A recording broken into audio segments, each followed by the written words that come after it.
Bom dia para todo mundo! Hoje, 28 de agosto de 2023, estou experimentando fazer a agenda na segunda de manhã para ver se existem algumas informações que eu coleto que elas só saem de domingo para segunda. E eu achei que poderia compor aí a nossa agenda e ficar mais rica de conteúdo. Mas vamos ver, porque exige aí que eu acorde muito mais cedo, porque eu tenho que fazer esse conteúdo para vocês antes do meu panorama matinal para operar e tal, mas enfim, eu acho que vale a tentativa. Mas aí vocês me dão um feedback do que vocês acham, tanto de horário quanto de conteúdo, ok? Sim, e de antemão, já deem um like nesse conteúdo aqui para eu saber que vocês gostam dele.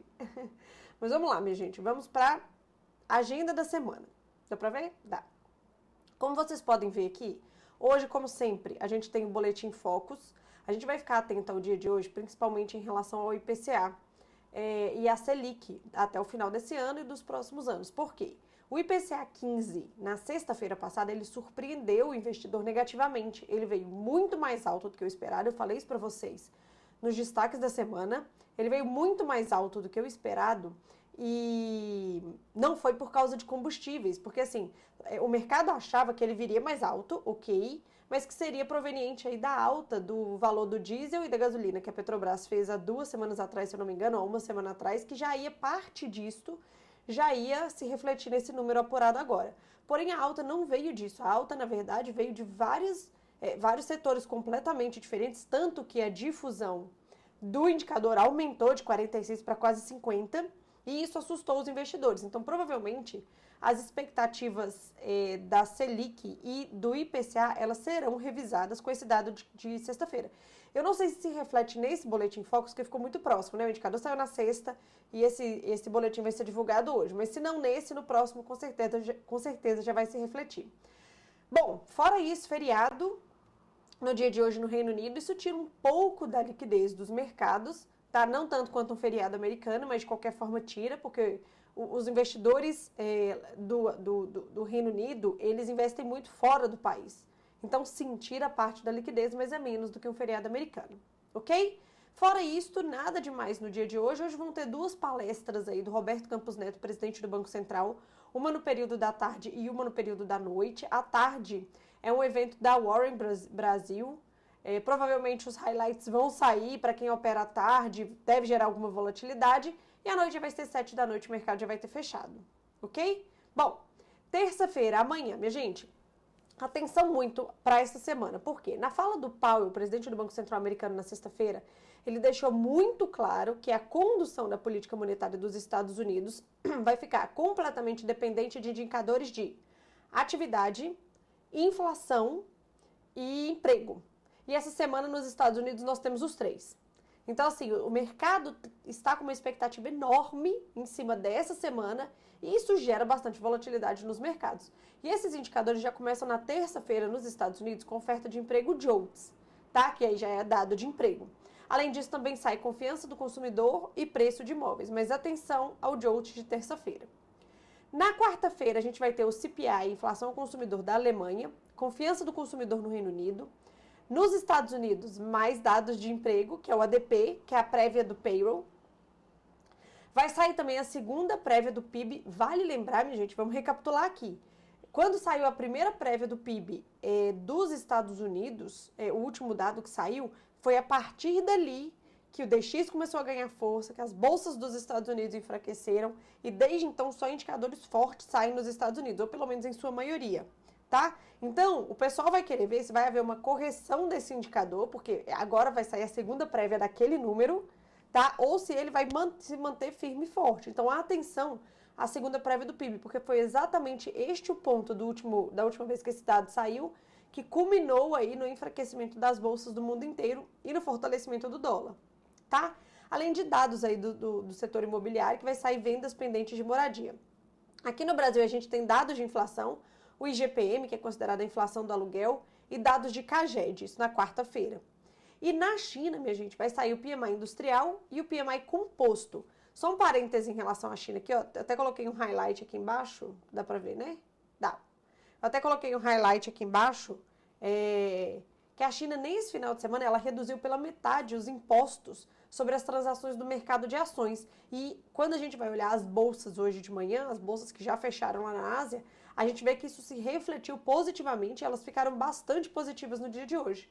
Deixa eu falar para vocês aqui já de uma vez.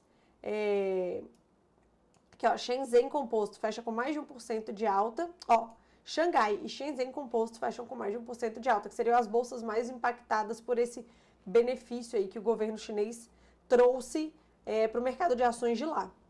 Ok? Bom, mas voltando para a agenda aqui. Então, a gente tem PMI industrial e composto na China. Na quinta-feira, a gente vai ter CPI e a taxa de desemprego do Reino Unido. Pedidos iniciais de seguro-desemprego nos Estados Unidos, que sai toda quinta-feira. O PCE, minha gente, que é a inflação oficial usada pelo Banco Central Americano. Então, muita atenção a esse indicador. E o PMI de Chicago. Vendas no varejo na Alemanha, a taxa de desemprego na Alemanha, taxa de desemprego aqui no Brasil também.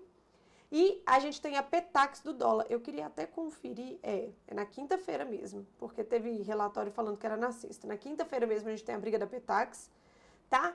E à noite a gente tem o PMI industrial Caixin, que ele é mais importante do que o PMI industrial. Se tem dúvida, vai lá na minha série de indicadores econômicos e assiste o vídeo de PMI que eu explico a diferença entre eles.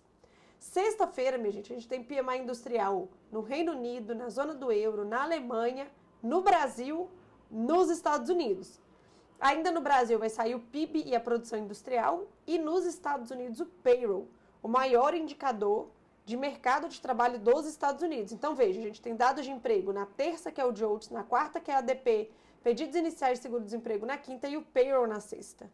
Indicador de atividade, nós temos o PIB na quarta-feira e indicador de inflação, nós temos o PCE na quinta. Então esta semana está completamente alinhada de indicadores econômicos com a fala do Jerome Powell na sexta-feira no simpósio de Jackson Hole. Então, existe uma promessa de volatilidade garantida para essa semana aí nos mercados por causa disso, viu, minha gente? Bom, além da agenda econômica do Brasil e do mundo que eu mostrei para vocês aqui, ainda essa semana o que nós temos em Brasília?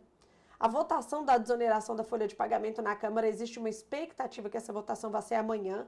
Vale lembrar, minha gente, que se isso for aprovado, qual é a ideia? Já foi aprovado no Senado a extensão até 2027 da desoneração da folha de pagamento em 17 setores da economia brasileira, tá? O que ela faz? Na verdade, ela cobra um imposto de até 4,5% em cima da receita bruta da empresa, ao invés de 20% da folha de pagamento da empresa.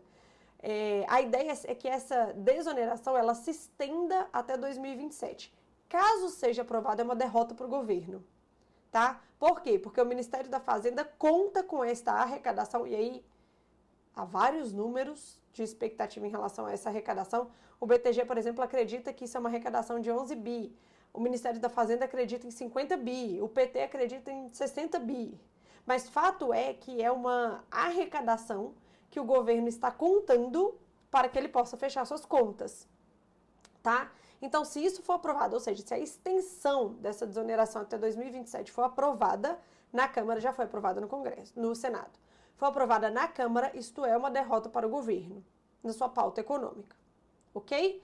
A expectativa é que esse tema entre em votação na Câmara na terça-feira. A votação do CARF no Senado pode ser terça ou quarta.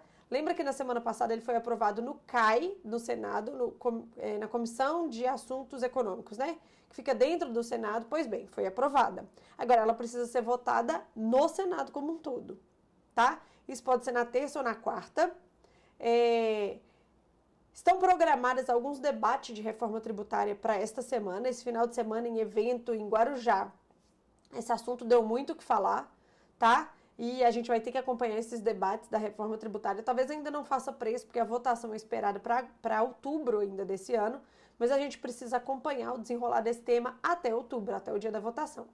A LDO tem que ser aprovada até quinta-feira, tá? Que é a Lei de Diretriz Orçamentária do ano que vem, ou seja, como que o governo pretende arrecadar / gastar seu dinheiro no ano que vem.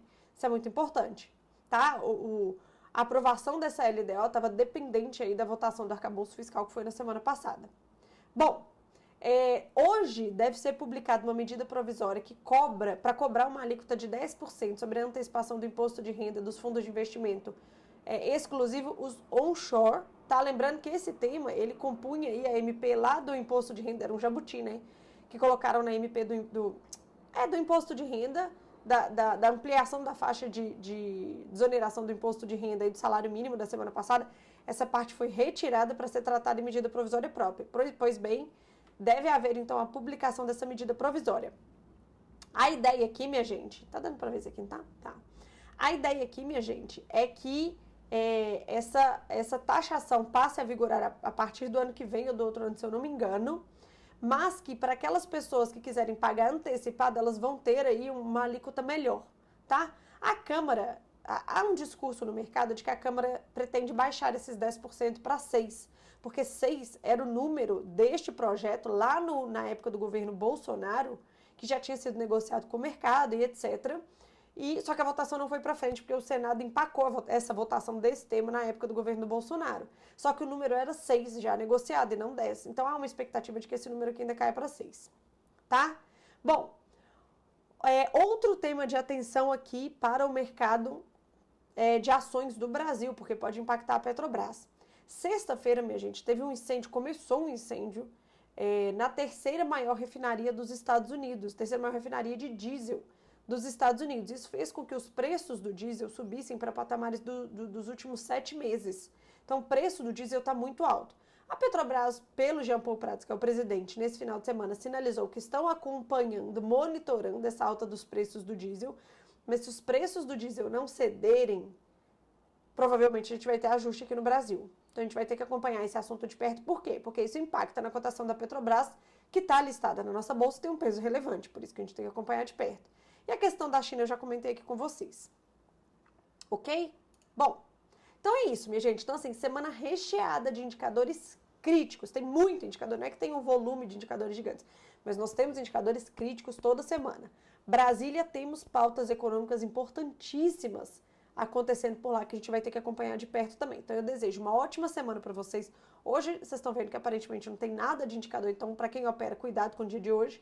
Então, assim, temos uma pauta, temos uma agenda recheada de coisas para acontecer que garantem volatilidade nos mercados aí até sexta-feira. Cuidado e uma ótima semana para todo mundo e um beijo. E depois me deem o feedback do que vocês acharam desse material sendo produzido no dia de hoje.